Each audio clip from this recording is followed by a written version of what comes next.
everyone. Today we are going to learn about Matthew Arnold. ये एक बहुत ही famous Victorian poet है, 19th century poet है.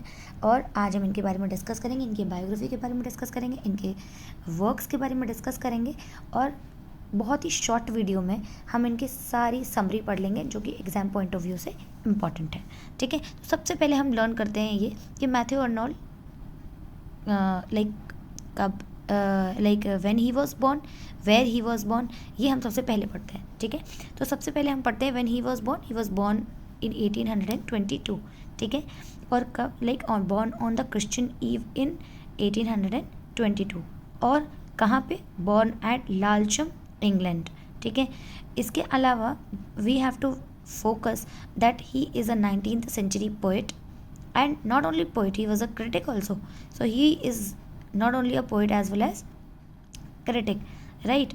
And then उसके बाद डिस्कस करते हैं कि इनके फादर का नेम क्या था. कि फादर थे डॉक्टर थॉमस आर्नोल्ड.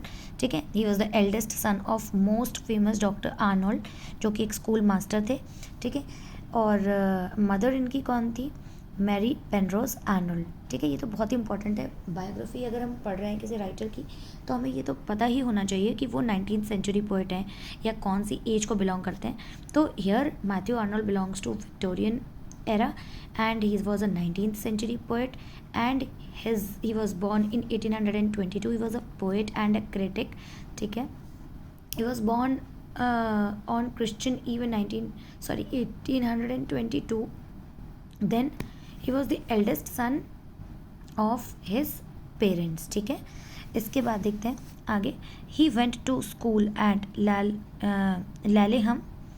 ठीक है, Laleham, Manchester and Rugby, Winchester and Rugby. ठीक है, he went to school at Laleham, Winchester and Rugby. ठीक है, तो इन्होंने यहाँ से अपनी स्कूलिंग कर रखी थी. His prize winning poem was Alaric at Rome. ठीक है, इनकी प्राइज विनिंग पोएम क्या थी? Alaric at Rome.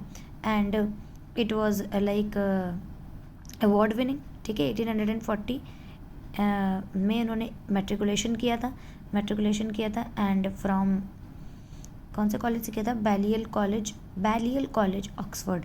ठीक है, ऑक्सफोर्ड से इन्होंने पढ़ाई की थी. और कौन सा कॉलेज था? Balliol college. ठीक है, during his student time at Oxford he became friend to Arthur Hugh Clough. आगे हम पढ़ेंगे कि इन्होंने एक बहुत ही फेमस एलजी लिख रखी है, थायरसिस. ठीक है, जो कि इन्होंने अपने फ्रेंड के ऊपर लिखा था, आर्थर ह्यू क्लो के ऊपर ही लिखा था. ठीक है, तो इनकी प्राइज विनिंग पोएम कौन सी है? Alaric at Rome. ठीक है, और इन्होंने इसको कहाँ लिखा था? Was written at Rugby. इन्होंने उसको रग्बी पे लिखा था. And in 1840 he passed his matriculation from Balliol college में ही, जब वो स्टूडेंट थे इस कॉलेज में और ऑक्सफोर्ड में पढ़ते थे, तो उनकी फ्रेंडशिप किससे हुई? आर्थर ह्यू क्लो से हुई. आगे देखते हैं इस पोएम क्रोमवेल. ठीक है, ये इंपॉर्टेंट है, इसको देखेंगे कि इस पोएम, इनकी जो एक पोएम है क्रोमवेल, वन द 1843 न्यूडिगेट प्राइज. ये बहुत ही इंपॉर्टेंट क्वेश्चन है, इसको मार्क कर सकते हैं हम, इम्पॉर्टेंट. ठीक है, कि इनकी जो पोएम है क्रोमवेल. ठीक है, ध्यान रखेंगे, क्रोमवेल जो इनकी पोएम है, it has won the Newdigate prize और कब मिला था इनको? 1843 में. He taught Rugby for a short time in 1845. तो ये याद रखना है कि 1843 में इनको एक पोएम के लिए, क्रोमवेल पोएम के लिए इनको एक अवार्ड मिला था और न्यूडिगेट प्राइज़ मिला था इसी के लिए. ही taught Rugby for short time in 1845. He was elected fellow of the Oryol college of Oxford. ठीक है, ओरियल कॉलेज ऑफ ऑक्सफोर्ड में भी इनको क्या हुआ था? ही वॉज इलेक्टेड अ फेलो, एक फेलो की तरह इनको इलेक्ट किया गया था. इन 1847 में क्या हुआ? Became secretary to Lord Lansdowne as well as Lord President of the council. ठीक है, 1847 में ही became the secretary to Lord Lansdowne as well as Lord President of the Council. Then 1849, just after 2 years, to 1849 में his first book of poetry, The Strayed Travelers, was published anonymously, और इन्होंने उसका जो anonymously name था वो anonymously क्या रखा था, एनोनिमसली ए नाम से पब्लिश हुई थी, ठीक है, एनोनिमसली वो ए नाम से पब्लिश हुई थी। और वो कौन सी थी, कौन सी लाइक फर्स्ट बुक थी 1849 में, द स्ट्रेड रावेलर्स, ठीक है। 1851 में he appointed the inspector of school and in the same year he got married to Frances Lucy, ठीक है। 1851 में उनको एक इंस्पेक्टर अपॉइंट किया गया था, इंस्पेक्टर ऑफ स्कूल अपॉइंट किया गया था, और उसी साल ही उन्होंने फ्रांसिस लूसी से शादी भी करी थी।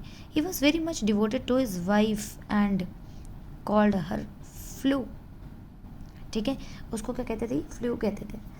अब नाउ लाइक अब इसके अलावा हम उनके बारे में क्या याद कर सकते हैं कि लाइक इन्होंने जो ऑटोबायोग्राफी लिखी थी like that was very true, ठीक है।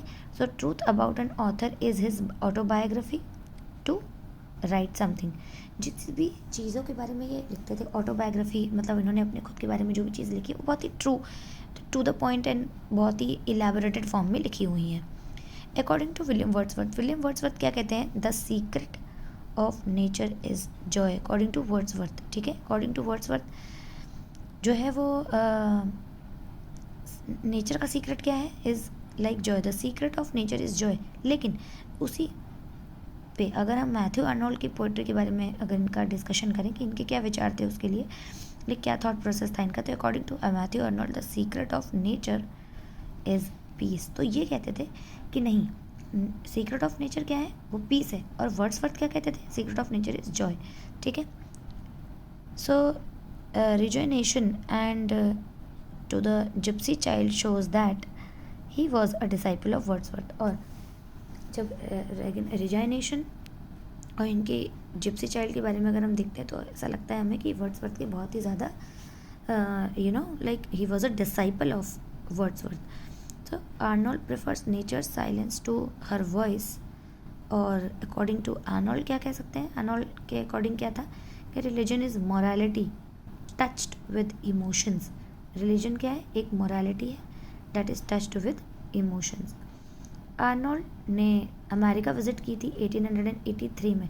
तो अब इससे पहले मैं का क्वेश्चन अगर मैं पूछूं कि इन्होंने फ्रांसिस लूसी से शादी कब की थी, फ्रांसिस लूसी से शादी करी थी इन्होंने 1851 में, ओके। सो अगर कुछ इस तरह से याद करना चाहें तो 1822 ही वॉज बॉर्न, एंड 1822 के बाद 1851 में he was married. So at what age he was married, around 29, yep, yes। So 1822 में he was born, and around when he was 29 years old he got married to Frances Lucy in 1851। तो अगर आप 1851 से 1822 minus करोगे तो कितना आएगा, like 9 and then okay 29, ठीक है। तो 29 ईयर्स में इनकी इन्होंने शादी कर ली थी। फिर इन्होंने विज़िट किया America in 1883। In 1853 he was elected professor of poetry at Oxford. अब ऑक्सफर्ड से क्योंकि इन्होंने पढ़ाई